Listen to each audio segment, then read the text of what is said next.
In today's episode of the Deadly Dozen podcast, I'm joined by Natalie Crompton, who's a well-known HYROX racer. So I'll let you introduce yourself. But firstly, thanks for coming on. Thank you. Tell us a little bit about yourself. Okay, so thanks for having me.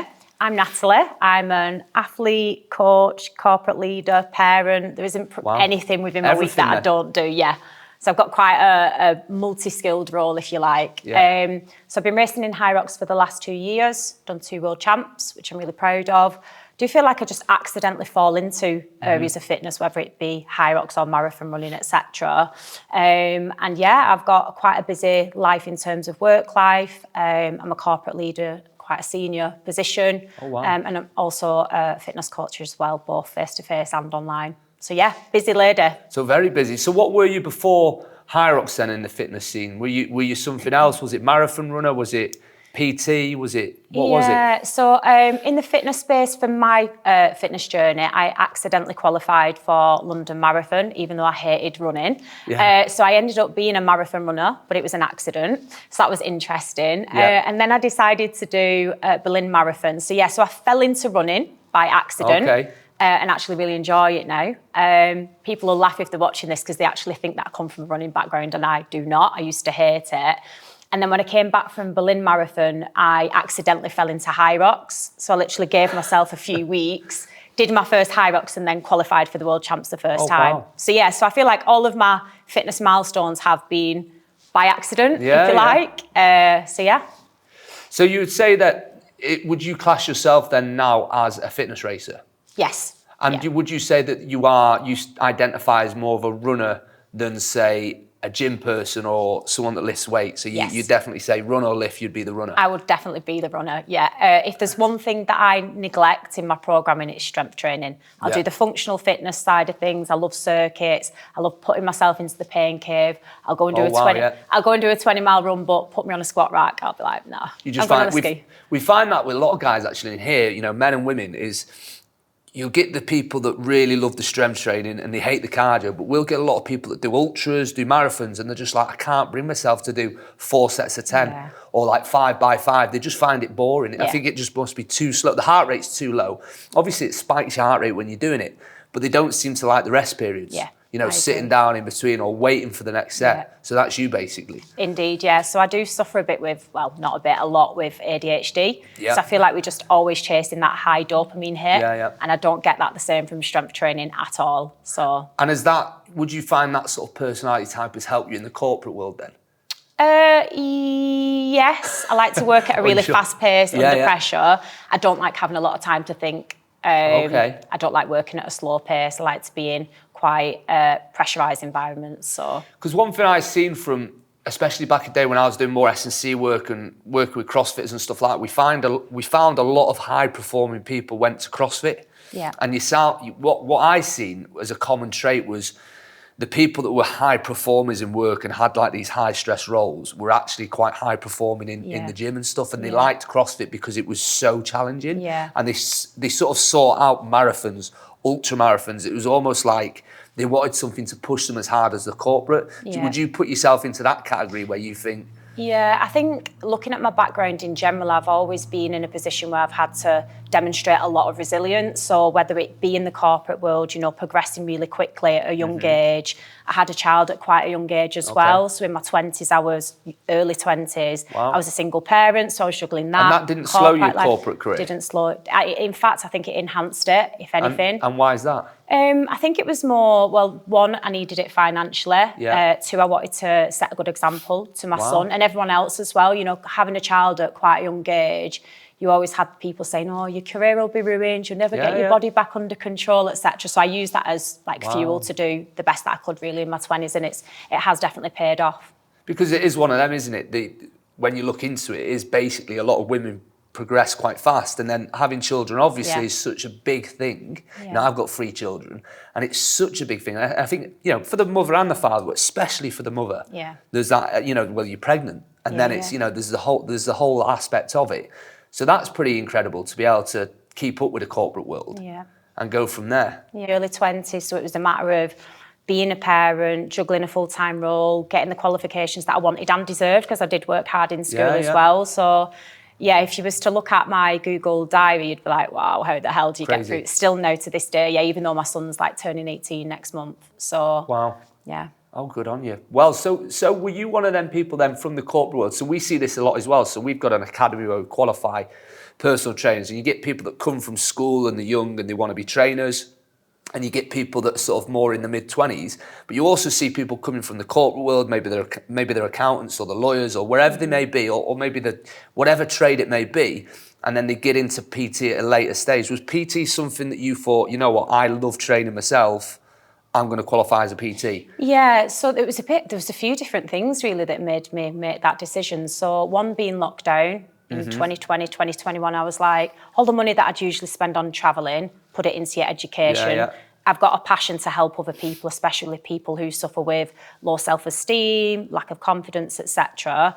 So lockdown triggered me to get the qualifications. And then at the same time, I have known for a few years that I will be leaving my corporate job due to a restructure.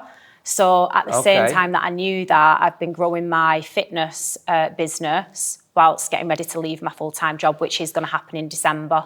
This December, so you're going all in fitness industry now? I'm going to see how I go in the first kind of 6 to 7 months. But what I want to do is keep myself a lot of free time so I can focus on my own training and set some really scary goals for next year. With Finlay coming into the world when I was such a young age, I had to go back to work really quickly. So I've never had the opportunity to have a chunk of time away from the corporate world. So I'll leave in December. I'm going to give myself some breathing space, continue with my online coaching and my group coaching. Probably August-ish time, make a decision on what I want to do next. Wow, so do you see yourself then, obviously going into it full time, do you see yourself, what's the ratio between you seeing yourself as an athlete and you as a coach? What's more? Oh, that's an interesting question. Over the last, I'd say this year, probably 70% coach, 30% athlete. However, I have had a bumpy year, so I've suffered with injuries, burnout. I've recently had an operation, so I feel like that slowing down in my own training has forced me to prioritise coaching a little bit more. Next year will be different, I guarantee that, because I'll have more time away. And what's the split? What's the plan there then?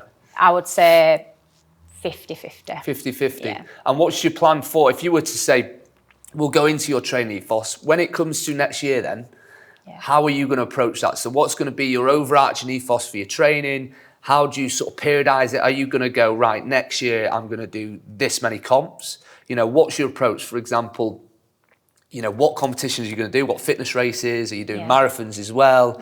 How's the year looking next year? So what I'd really like to do is step a little bit back from HYROX racing competitively in that sport, mainly because I've done it for the last 2 years. I really want to focus on getting other athletes through the HYROXs and improving their times.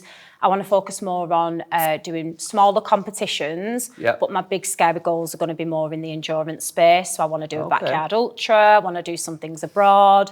I really want to do things like Everest base camp that's been on my bucket list for a while. So there's a bit of a shift in focus for me next year as an athlete, not as a coach. I'll continue to coach people in the HYROX space. So I haven't booked any ultras just yet, but that will come. And are you going for the backyard ultra style? Is that going to be the one where you literally are doing the sort of 167K every hour, so you get the 100 miles in the 24 hours? Yeah, or last man standing. Oh, wow. Yeah. And how far do you think you can go on that? Last woman standing. I'm not sure. I have no idea. I've never done an ultra. The longest I've run in endurance is a marathon. I know that with like a backyard ultra, it's a little bit different because you're breaking it up into chunks. So I've not done any testing on it or anything like that, but I definitely want to get my body conditioned this side of Christmas. So I'm going into next year a little bit stronger. There seems to be a bit of a zeitgeist for ultras at the moment. That's what we were talking about the other day. It seems to be, it used to be like the marathon was the distance, and then now, because I think so many people are doing so much, they're doing HYROXs all the time, they're doing marathons, that they're almost looking for more. And it seems to be like it's in the culture right now of ultras. And we're actually going to do we're going to be talking about releasing news on a big ultra style event that we do, which will probably be the hardest hybrid fitness racing ultra in the world. Definitely. I think so anyway. So mid next year, we'll be having something like that. So when it comes to your overarching sort of ethos for training, what is it? You know, what makes the backbone of your training? How does it look, a training program for you? On a normal-ish week or month, I tend to do the usual splitting across functional, running and strength. I've not done any proper periodisation for a while because I've had a proper bumpy year. So I try and make sure that I get my runs in consistently. I say try, I never slip on my runs because it's what I now enjoy to do.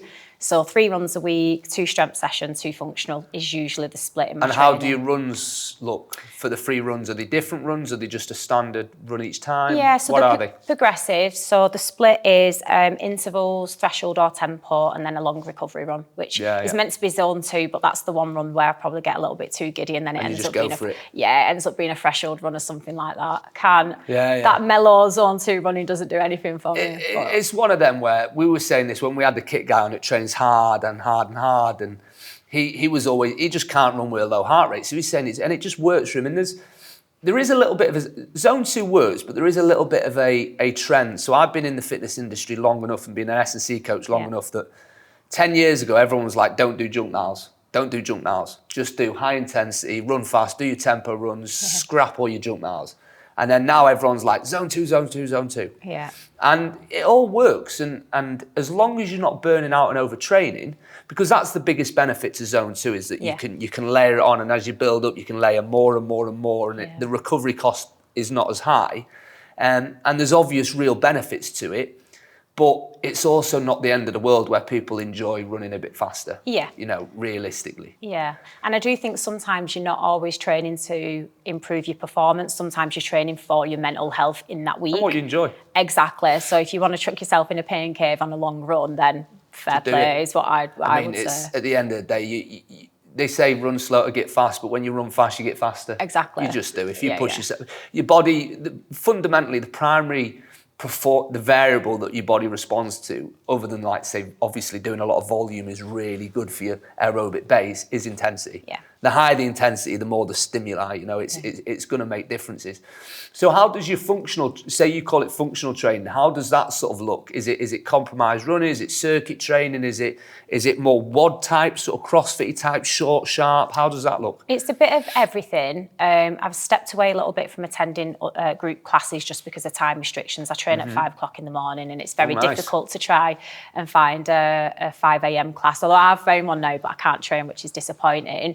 But usually at least once a week or once a fortnight, I will do some form of an AMRAP or something very brutal, which will last around 70 to 75 minutes. And coaches look at that and probably think that's a bit extreme, but I'm not rocking up to a pro race and doing it in a sub-hour at this moment in time. So I'm trying to condition myself to get used to being on my feet at that intensity for the period of time that it will take me to do a pro. Probably once a week or once a fortnight when I'm in proper training camp, I push myself and do like a really brutal 70, 75 minute. Which it works. We were saying this as well, that it's every coach knows you don't want to oversim, you don't want to do too much. But then on the flip side, we also say if you want to be good at something, you got to do it.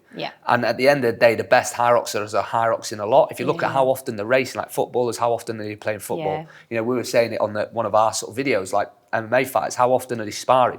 You've got to remember that fitness racing, although you don't want to do too much of the same, you will burn out. And you probably felt it yourself with doing a lot of HYROX. You will get burnout. And I said this on a podcast recently, actually someone else's podcast that I was a guest on, that, you know, you want to be doing different races realistically because it'll prevent you burning out. But yes, on one side, you don't want to be doing too much of like specific race training. But on the flip side, fitness racing is our sport. And the sort of sports specificity is the essentially circuit training. It's a racing. That's the specificity. And the people that are doing the best on the races are racing a lot. And some of these people are racing every other weekend almost, you know, because they're doing so many different ones. And when it comes to periodization, in traditional sports, you have this season. But these days, because there's so many different races with different seasons, people are just going to be looking at training 365 days a year. And they'll just go, well, here's my A races, here's my B race. This is what's important to me. But fundamentally, they're probably going to be pretty, not peaked all the time, but they're going to be pretty, you know, and they're not going to have a conventional off season like a rugby player might have and just go, right, I'm not training now. Because these people like training, you know, all the time. So that's an overview of your training. What's your nutrition look like then? Oh, good question. My nutrition is definitely my weak spot. So training at 5 a.m, no one's getting up at 3:30 and eating porridge, are they? Let's be honest. So I don't I don't fuel very well to train. That's me just being completely honest. In my 20s, I did suffer with a bit of an eating disorder for a short period of time, which was quite difficult to get over. So MyFitnessPal, anything like that, I don't track anything. I know what's in a chicken breast in terms of protein and stuff like that. Because of the eating disorder? Yeah, because I got really, I restricted my eating too much. I was prepping for a bikini competition, bodybuilding competition, went into a restrictive cycle. So was the eating disorder caused by your bodybuilding, or was it you were bodybuilding to almost hide the fact you had that, or was it No, it was definitely caused by the restriction of the food. By the bodybuilding that you were doing? Yeah, so the plan that I was on was way too extreme. I was on 1,200 calories, training 3 times a day. Now I've got a lot of knowledge on it. I'm like, how the hell has somebody put me on that type of plan?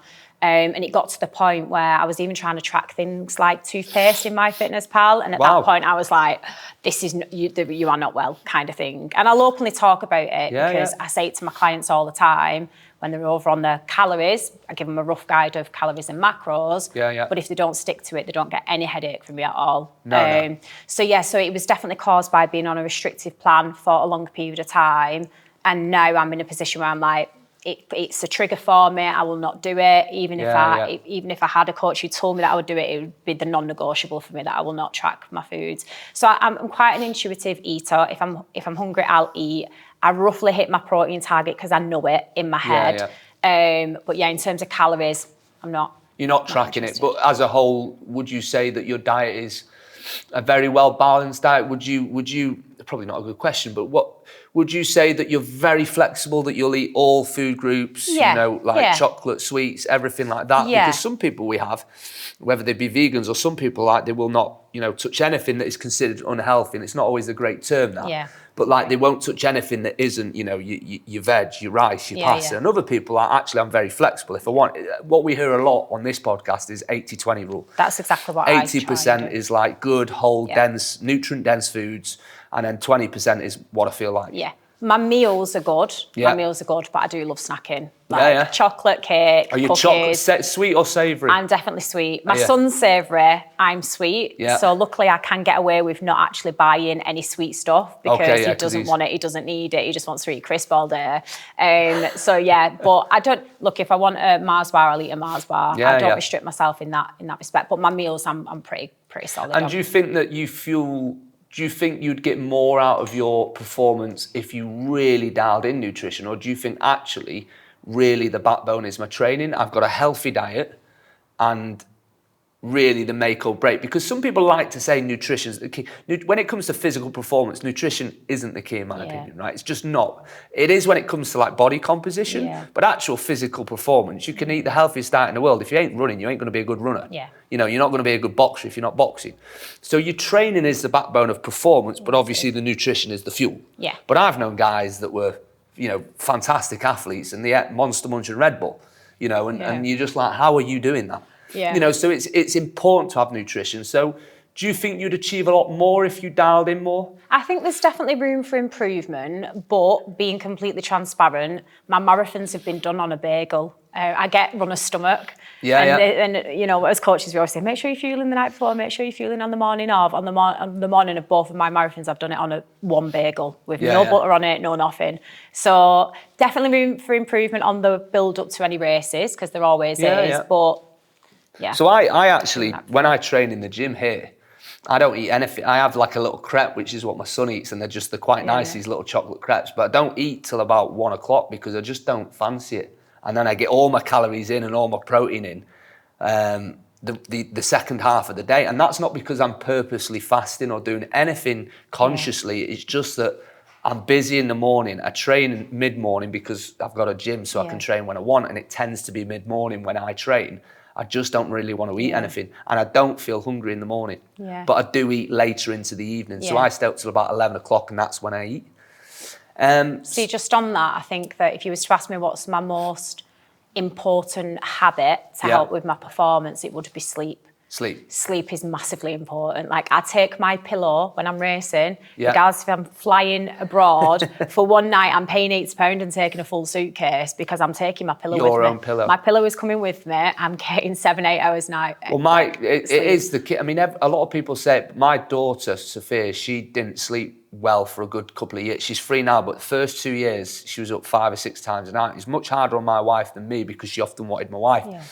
But I was looking back, I was ill. Every cold you could get, I got. And I haven't been ill really for months now, but during that period, when I look back, I was like, it was battering me. Yeah, and I think the one thing that I could put that to is I just had broken sleep for 2 years. Yeah. I mean, it was horrendous, but I just felt like every cold I could get, I got. Yeah. And prior to that, I was that sort of person that said, I don't get ill often. But if you were to ask me a year ago, I'm like, I get everything that's going around. Yeah. Everything. And it's just, it was really it got to a point where I was just like, I felt like I couldn't even race because I'm like, well, I'll just be ill. Yeah. And it was sleep. My sleep was on. So when it comes to your racing then, how would you describe your sort of mindset? What's your approach to racing? Do you take it very seriously? Do you go in fun? Are you aggressive? What are you as a racer, as an athlete? I'd like to say that I go into it. Yeah, I'd like to say that I go into it and treat it as a bit of fun. I call it adult PE. However, Simon witnessed me in Manchester get a penalty and I was fuming all the way around. So I do like to go in and do my best. I always say to myself, always try and be the hardest worker in the room. And that doesn't mean like overwork and burn yourself out, but put 100% effort in, the 100% that you've got in that one day. And there's so many different things that can impact your race, like sleep, hydration and all of that. Yeah.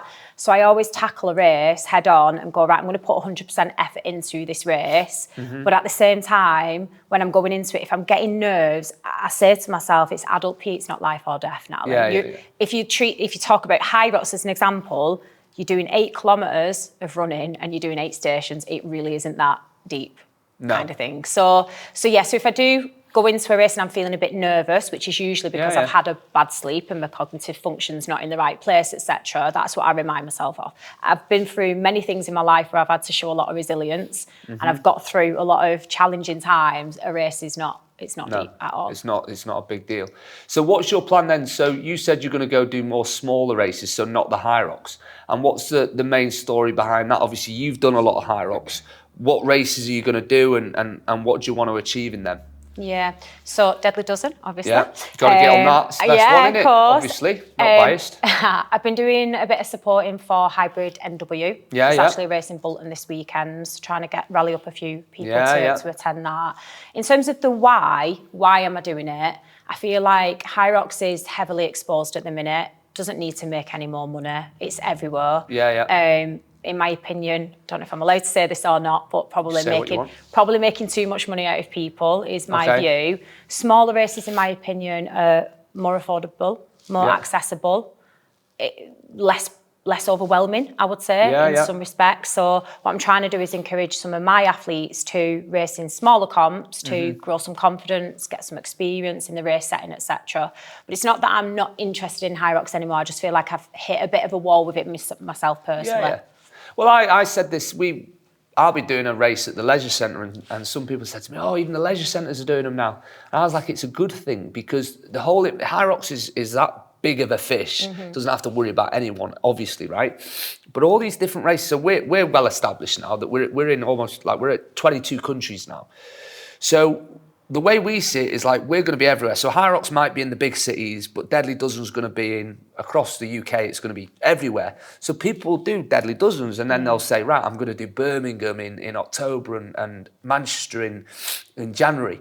And then they'll do potentially these little leisure centre races. So the idea is that the more of these little races that prop up, you're going to introduce more people into this new sport, which is fitness racing. Now, obviously, you had the CrossFit and the OCR, but what's turned into this style of fitness racing? I know you have AFEX and stuff in the middle.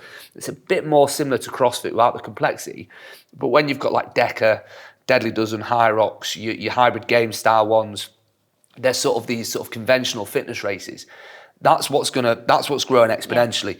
In my opinion, all the public sector gyms are going to have little races. You know, your independent gyms are setting them up. You'll have other people that are a bit more entrepreneurial, like the Hybrid Northwest and stuff like that will set up and they'll actually produce quite big events and do really well out of it.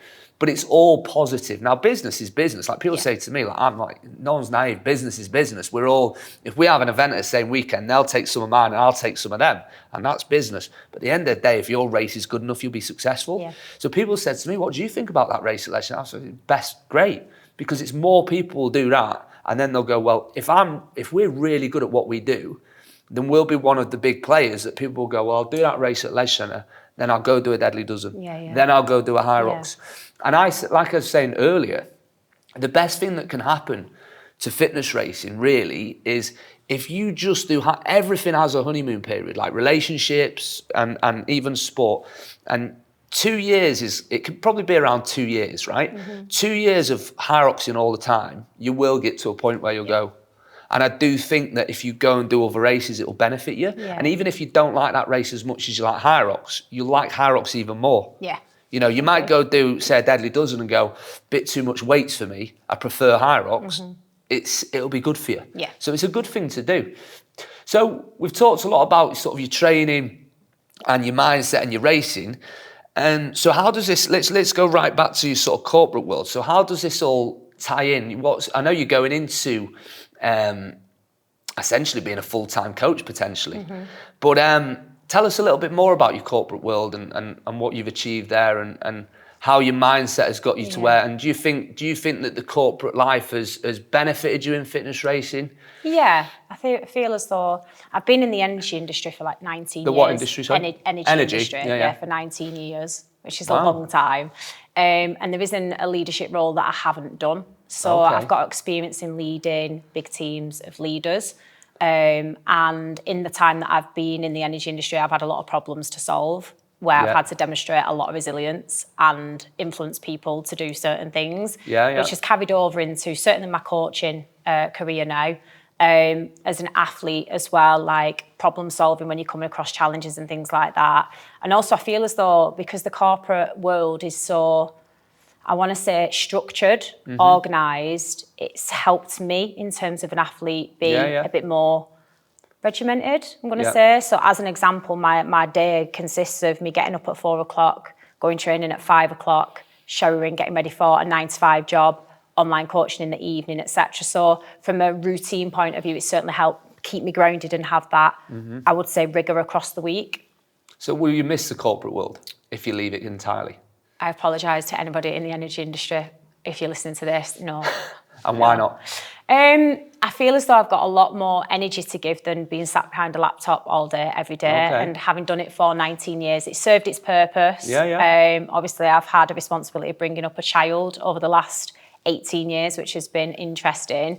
But right now, whilst I'm going to say young, I feel I need to just step away. Even if it's just for a little bit, I might go back to it in the future, but I'm definitely ready for a break.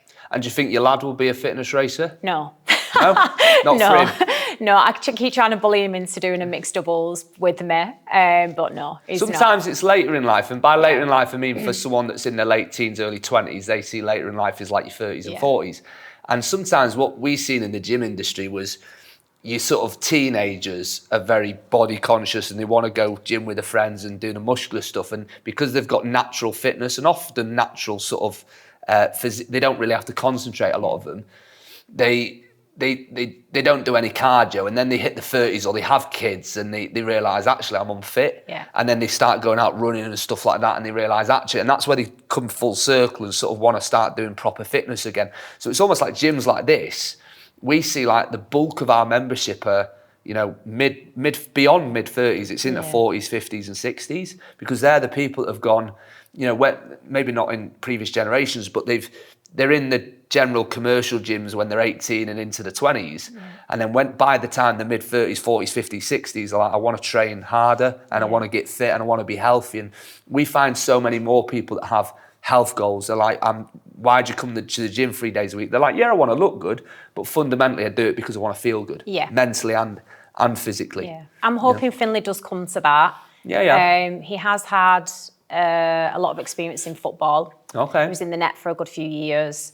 At the age of 12, he decided he wanted to come out of the net. He wanted to go outfield. He was actually at Blackburn Academy and Everton as well as a goalkeeper, which is a shame that he made the decision to go outfield, because obviously he'd not been coached as So he's almost better in the goal, was he? Yeah. And so I tried to persuade him to stay in the net. He didn't want to stay in the net. I couldn't force him. He came out. He doesn't really do much football anymore. No. So yeah, I think previously he thought that running around training is getting him strong and fit, but it's not once or twice a week, is it? But yeah. So hopefully, maybe in his 20s, I don't know, maybe he'll mature a little bit, but right now he just wants to go out. Yeah. But no, that's fantastic. So what we do to finish the podcast is we have 3, 2, 1, go. So it's 3 words or phrases that define your ethos, 2 habits you swear by, and 1 final piece of advice for the listener. So we'll start with 3 words or phrases that define your ethos, who you are, what you live by. I'm going to do 1 phrase, 2 words. Is that all right? Yeah, that's fine. I'm going to go hardest worker in the room. Nice. And then for my words, I'm going to go energetic. Yeah. And passionate. Oh, wow. Yeah, good ones. And what happens if you were in a room and you see someone that was working harder than you? I would work harder. You're that competitive, basically. And that's in all areas of life, from fitness racing to the corporate world. Yeah, I don't just mean in a gym setting. I mean, to be fair, the most competition I actually have is with myself. But yeah, I want to be the hardest worker in the room. I want to put 100%, or I do put 100% in every element of my life, which I do today. So. Oh, wow. And you think that's made the difference, is that you've worked harder? Yeah. You're willing to do more? Yeah. I remember it's one of the stories I love. I can't remember which basket. It's either Kobe or Bryant, one of the most, goats of basketball. And some newer basketball players seen him training and went down to train with him, and he trained for hours and hours, and this guy was like, right, I'm going to try and out-train him. And he just kept training for hours. And then at a different game, he come up to, I think it might have been Kobe or Bryant or someone like that, and he says, why were you training for like 5 hours? You don't need to do that. Like, why were you training? He was like, because I wanted to show you that I'll train longer than you.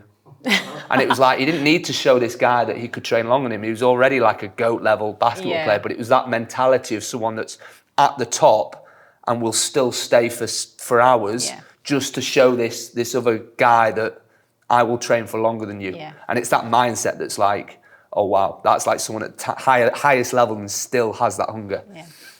Yeah. So next question, 2 habits you swear by. Going to bed early and getting up early. What time do you go to bed?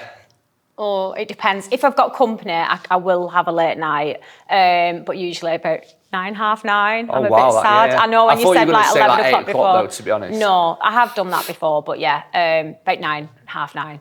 9. Yeah, so not crazy, but it's early. It's light in the summer, isn't it? Yeah. Early nights win fights. Early nights win fights. And what time are you up? 4. Usually, when I'm in proper training camp, I'm having a couple of weeks off at the moment. I didn't get up till 8 o'clock this morning. I was mortified. So you're getting you want a good 7 or 8 hours, do you? Yeah. And that's and you don't feel you need more? Some weeks, yeah. If I feel that I'm at the point where I'm going to burn out, then I will slip on my routine a little bit. I'll slip on my habits, but it's only when I'm at the point of you're going to break. Nah, come on, chill out a little bit. See, I get 7, but I like going to bed at 11. I just feel it's night time. And it's bed. Anything after 12, I start to don't feel dirty, but I start to feel like it's after 12, like I'm a dirty stop out, and I'm like I just feel 12's like the cutoff for me. Whereas 11, it feels like right, it's late enough, but it's not. You know what I mean? And if I get up at 6, then I've got like 7 hours, half 6. By the time you're asleep, that's what I do. We have. Track your sleep, sorry. Yeah, religiously. Yeah. Do you track sleep? Yeah. See, I always thought for me, it would. I've never tracked my sleep because I always thought that if I look at a watch and it goes, you've had bad sleep, it's in my head. Yeah. And I thought that, I've read a lot of studies on like RPE, like readiness scores where you'll like say, how do you feel out of 10? And someone says, I feel. So it's like a subjective readiness score. And they go, how do you feel out of 10? They go, 3 out of 10. Then they do an objective measure like a vertical jump or even like a watts on an air bike. And actually they're performing at a high level. And sometimes when you feel crap, you actually perform really well and vice versa. So I always saw tracking sleep as this thing that could have positive impacts, but also like a lot of psychological impacts where you go, oh, I've not slept well. Yeah. Whereas I just think I always just say to people tired's just a feeling. But so you track it and you find that useful. I track it. I'll track that. I won't track my food. And what happens if you've had a bad night's sleep? Nothing. I don't treat it any different. I just like to know That you've had a good sleep. Yeah, and I like you find knowing more my different- positivity out of it than negativity. Yeah, definitely, yeah. So People get competitive with the sleep, though, don't they? Yeah. do they? I found that. Well, I've slept more than you. Yeah, I have 8 hours. Well, it used to be, didn't it? The old sort of 80s, 90s style of like corporate world was like, you know, even Arnold Schwarzenegger had these talks, these motivation, and they were like, sleep less, you know, you've only got this many hours in the day, sleep less. And then what's been almost like the zeitgeist, to use that word again, of this time has been sleep more. You know, sleep's the most important thing, and everything's been pushed towards sleep. Yeah. But yeah, so what's your second habit then? Oh, I covered 2 then.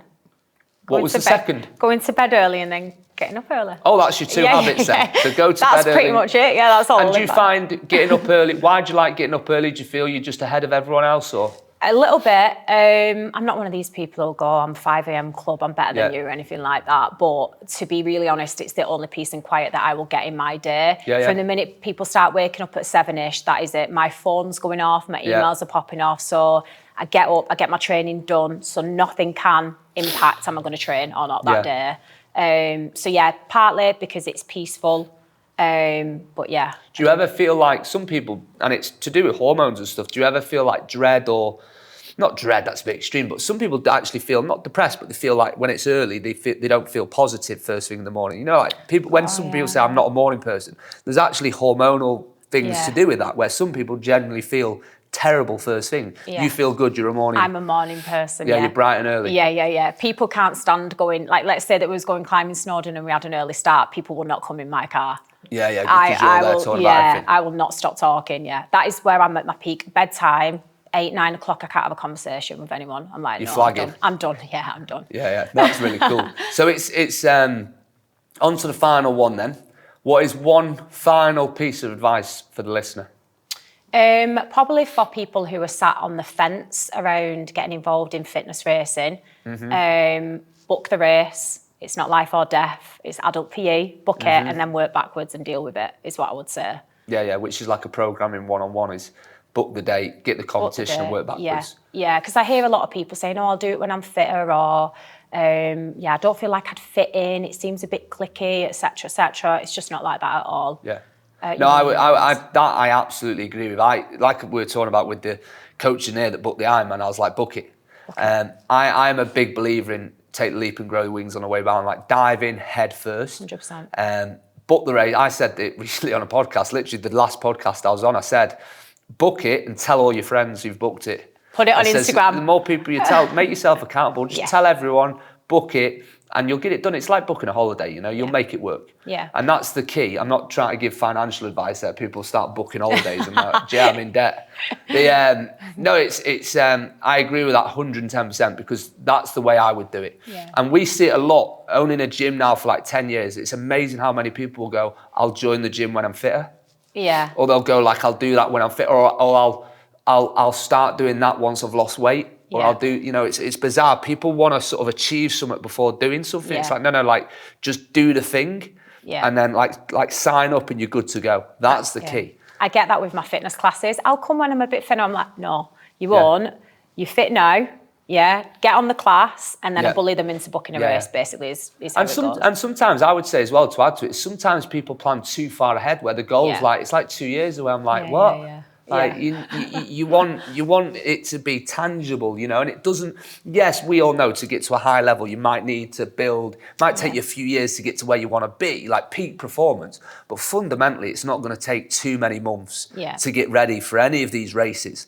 If you're at a base level, you do a good training block. It's only going to take a couple of months to be ready. You're not going to be peak performance. But I would say don't book too far out. Just get something booked, or book something big that is far out, and then get some smaller ones.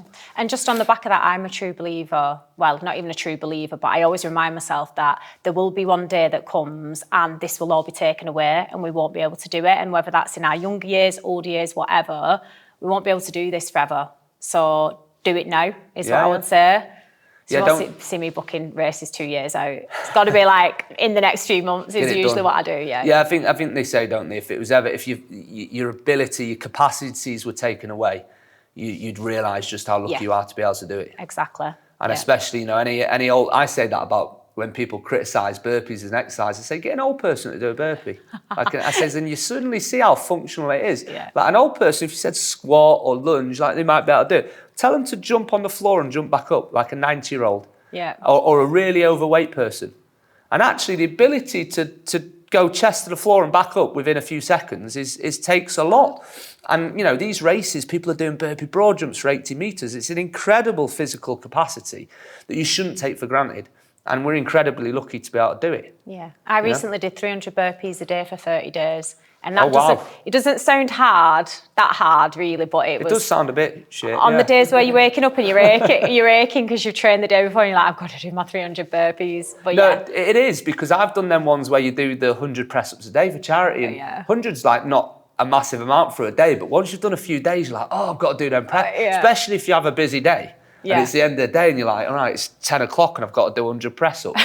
And it's like, it catches up with you, doesn't it? Does, definitely. But no, that has honestly been fantastic. I think really, really good insight into who you are, really good insight into, you know, who you are as a fitness trainer and stuff like that. And I wish you all the luck with progressing from a very successful corporate career into this industry that you're already sort of conquered a little bit anyway, haven't you? But onwards and upwards. Yes. So thanks for coming on, that. I really appreciate it. Thanks for having me.